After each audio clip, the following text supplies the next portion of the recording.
Welcome to the Chronicles Reports. I am your host, Chronicles.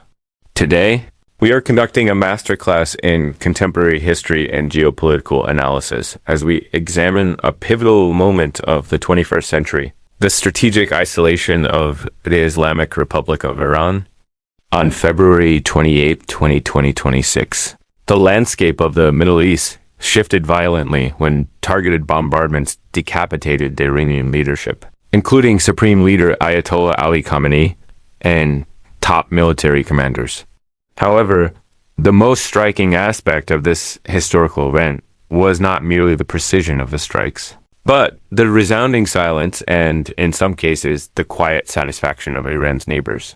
To understand modern politics and its direct impact on our daily lives, from the price of the energy heating our homes to the security of the maritime routes delivering our goods, we must explore the historical, linguistic, and cultural roots that left Iran standing alone. To analyze why nearly every neighbor remains wary of Tehran, we must first look back to the 7th century. The fundamental argument for Iran's isolation begins with the Great Schism of Islam. This is not merely an ancient theological debate. It is a historical event that impacts modern politics every single day. Linguistically, the divide is rooted in the very names of the branches.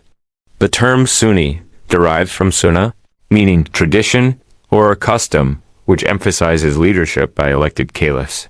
Conversely, Shia stems from Shatu Ali, or the followers of Ali, who argue that leadership belongs strictly to the direct ancestral line of the Prophet Muhammad. The decisive break was cemented during the Battle of Karbala in 680 CE, where Hussein ibn Ali was defeated by the Umayyad Caliphate. This historical identity was further solidified in the 16th century, when the Persian Safavid Empire made Shiitism its state religion, creating a distinct geopolitical identity that persists into the present day. In our analysis of contemporary history, Saudi Arabia stands as the primary antagonist to Iranian influence.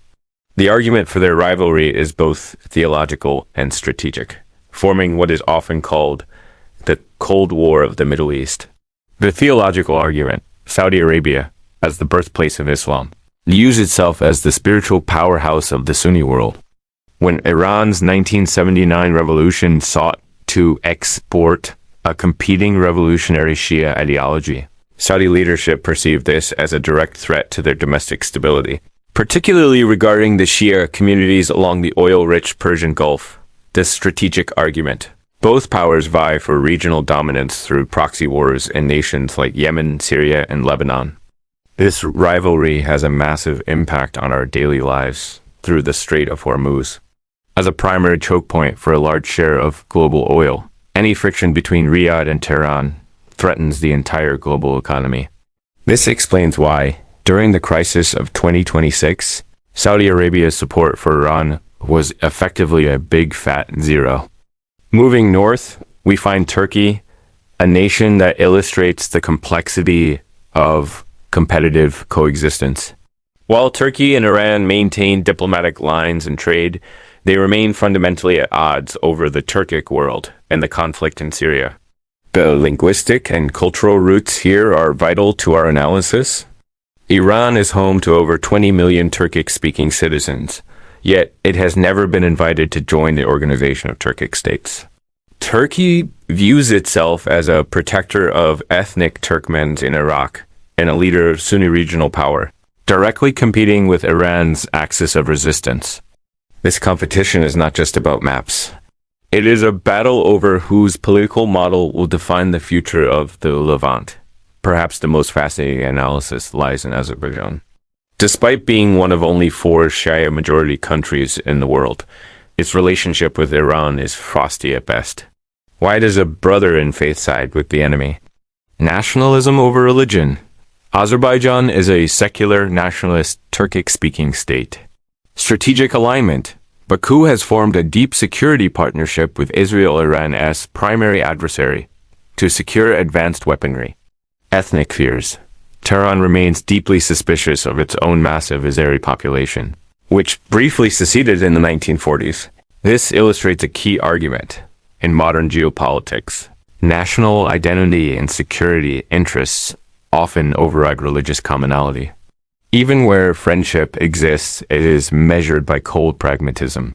Qatar. They share the world's largest natural gas field, with Iran forcing practical coexistence, yet they host major U.S. air bases that make them a target for Iranian missiles. Oman, utilizing its unique Ibadis faith, which is neither Sunni nor Shia. Oman acts as a mediator to ensure its own regime security. Iraq. While currently Iran's closest ally, this is a marriage of convenience built on the ruins of the Saddam era.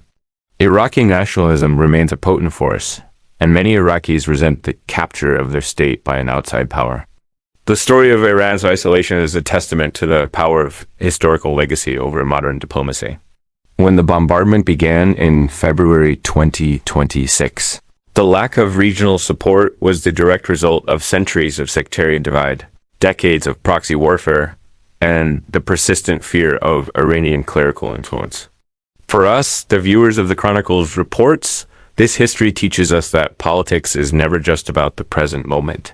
It is about the linguistic roots that define our identity, the cultural roots that dictate our alliances, and the historical arguments that continue to shape the world we live in today.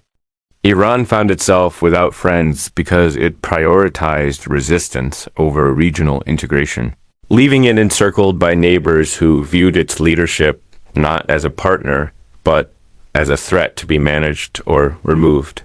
Thank you for joining us for this deep dive into contemporary history. Stay informed, and we will see you in the next report. This has been the Chronicles Reports.